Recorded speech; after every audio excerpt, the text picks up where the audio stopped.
when I walk down your street, through your barred windows, you look at me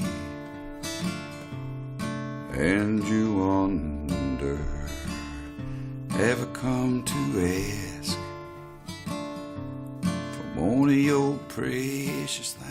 Donc là, c'est bon, c'est fondu. Donc là, c'est fondu. Ben, le but du jeu est de mélanger les blancs avec le chocolat. D'accord. Et donc, c'est la recette du soufflé. La recette du soufflé. Soufflé au chocolat. Donc au début, on assouplit un peu le chocolat avec un peu de blanc.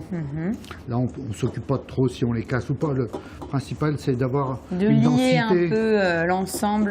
Voilà. Une densité assez souple. D'accord. Avec les blancs. Et de mélanger. D'accord. T'es parti sur un chocolat combien de pourcents? 65. D'accord.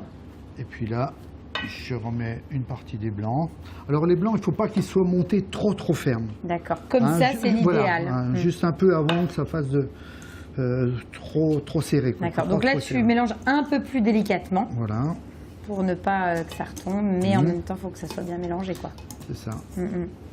Toute la recette du soufflé, elle est basée là-dessus, sur le mélange et sur tes blancs. Oui, c'est ça. Et pourquoi tu me dis qu'il ne faut pas que ça soit trop monté? Si c'est trop monté, qu'est-ce qui va se passer? Les blancs vont se casser un peu et le mélange ne sera pas parfait. Ok. Donc finalement, le secret, c'est de ne pas trop les monter et derrière de les travailler avec délicatesse. Exactement. Et l'avantage de cette recette, c'est qu'on peut faire ce soufflé à l'avance. Bien souvent, le soufflé, il faut le faire au dernier moment. Oui. Et ce soufflé-là au chocolat, on peut le faire même 2-3 jours à l'avance. C'est pas vrai. Le laisser au frigo. Ah, donc je fais ma préparation. Ouais. Et le jour où j'ai les convives qui arrivent, au dernier moment, je les mets dans les moules, je les enfourne et c'est bon, quoi. Tu peux profiter de tes convives. Ah ouais, super.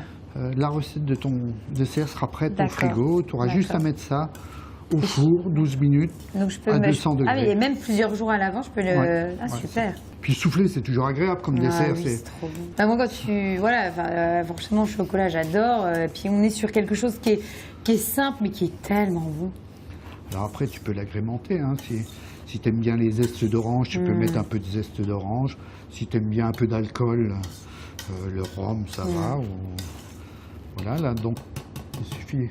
Maintenant, nous allons graisser nos moules. D'accord. Donc là, tu vas utiliser du beurre, hein, c'est ça? Alors, je prends un peu de beurre. Et tu mets...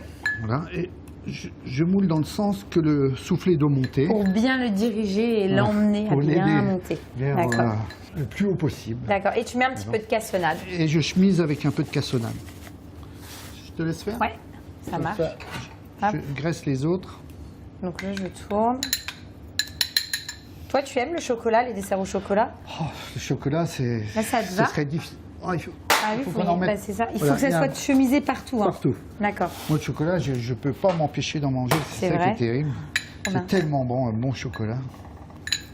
Et on chemise toujours avec de la cassonade?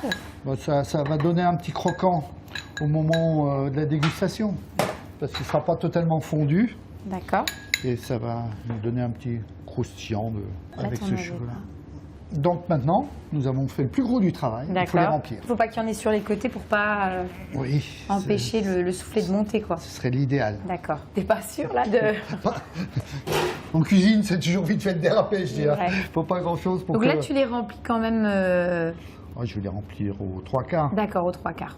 On peut aussi envisager de mettre un cœur à l'intérieur. Bien sûr, on pourrait faire... pourquoi pas une boule de glace. Hein, ah ouais, super. On congèlerait une boule de glace et au dernier moment, on l'incorporerait avant le montage. Ou un chocolat différent, ou une crème pâtissière, ou pourquoi pas faire une boule de crème anglaise. D'accord. La gélifier et la mettre au milieu. Ah ouais, super. Et au moment d'ouvrir le soufflet, que la crème anglaise coule. Donc là, on va les enfourner. On part pour combien de temps, Philippe? 12 minutes. À combien? Donc, à 200. D'accord.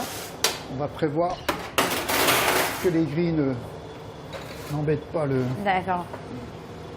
Le soufflet de montée. Le soufflet de montée. Hop là. 12 minutes, 200 degrés. Ça va doubler complètement? Oh, doubler, non. Il faudrait que ça dépasse, voilà. Légèrement. Et en dessert, t'es plutôt classique? Ah, j'aime bien être surpris aussi. C'est quoi ton dessert préféré? Après, bon, j'aime un excellent millefeuille avec une bonne crème pâtissière à la vanille. Ça, je craque. Mais moi, mon dessert préféré, c'est une bonne salade de fruits avec une brioche encore un petit peu tiède ou un coquelin enfin un peu tiède. Ça, je trouve ça excellent. Voilà, Ah, Valentine. super. Ah fait. oui, ils ont bien monté. Hein. Donc maintenant, moi, je mets un petit peu Du sucre glace. de sucre glace dessus. Voilà, traditionnel, mais Voilà. toujours sympa. Et donc, Et tu le après- sers avec une petite boule de glace vanille. C'est ça. On a du froid et du chaud. Super. Eh ben, Classique, mais très bon. bon, on va prendre une cuillère et on va goûter ça alors. Ah, c'est sympa parce qu'en plus, tu sais, c'est tout moelleux, croustillant sur le dessus. C'est agréable. hein. Ah ouais. J'adore, c'est trop bon. Bah voilà, hein, il est excellent. C'est tout aérien, c'est tout ce qu'on veut d'un soufflé. Puis avec la petite boule de glace vanille, c'est top. Puis quand on apporte ça devant les invités, ça fait toujours son impression. effet. Ouais, c'est vrai. Merci beaucoup, Philippe. De rien. Comme d'habitude, on a passé un très très bon moment. C'était bien sympa, on s'est régalé et voilà. Bah, merci beaucoup. super. C'était un plaisir pour moi de vous accueillir une fois de plus.